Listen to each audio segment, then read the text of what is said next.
নমস্কার বন্ধুরা, আমি আবার চলে এসেছি বাঙালি ভুরিভোজ রান্নাঘরে। আজকে একটা হালকা পাতলা মাছের ঝোলের রেসিপি আপনাদের সাথে শেয়ার করব। আপনারা দেখতে থাকুন, আর এটা ভালোও লাগবে। সবসময় রিচ খাবার খেয়ে খেয়ে তো অভ্যস্ত হয়ে গেছি আমরা, তাই জন্য শরীরের নানা রকম সমস্যা সমাধানে এই পাতলা রেসিপিটা আজকে বানাবো।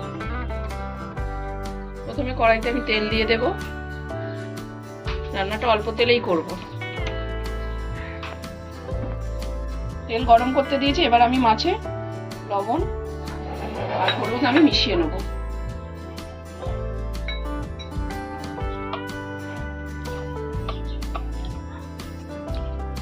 তেলটা গরম হয়ে গেছে, এবার মাছগুলো আমি ভেজে নেব।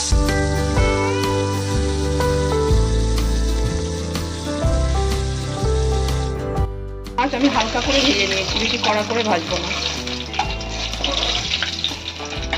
মাছগুলো সব ভাজা হয়ে গেছে, এবার অল্প তেল দিয়ে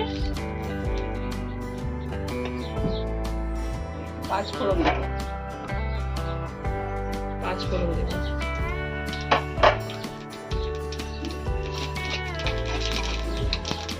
দুটো কাঁচা লঙ্কা ফোড়ন দেব।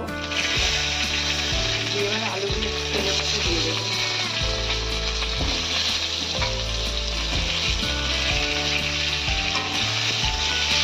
তারপর পেঁপেগুলো দিয়ে দেবো।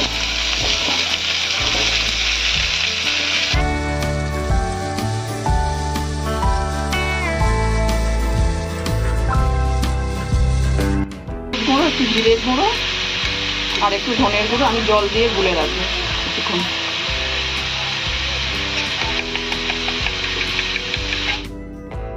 টমেটো কুচি দিয়ে দেবো, একটু নাড়াচাড়া করে নেবো।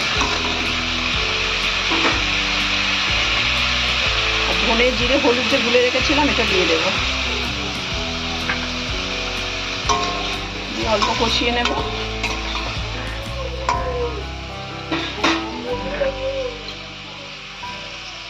স্বাদ মতো নুন দেব।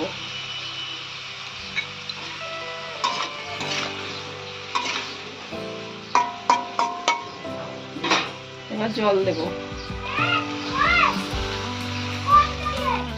পেঁপেটা সিদ্ধ হওয়ার মতো জল দেব।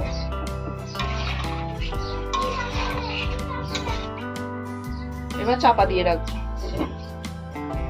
ঢাকনাটা খুলে নিলাম। আলু আর পেঁপে একদম সিদ্ধ হয়ে গেছে। এবার ভেজে রাখা মাছগুলো আমি দিয়ে দেবো। আর অল্প একটু ফুটিয়ে নেব। চাপা দিয়ে একটু ফুটিয়ে নেব। হালকা পাতলা মাছের ঝোল আমার রেডি। আপনারাও এইভাবে বানাবেন, মাঝে মাঝে শরীরের উপকার এগুলো। রেডি আমার মাছের ঝোল।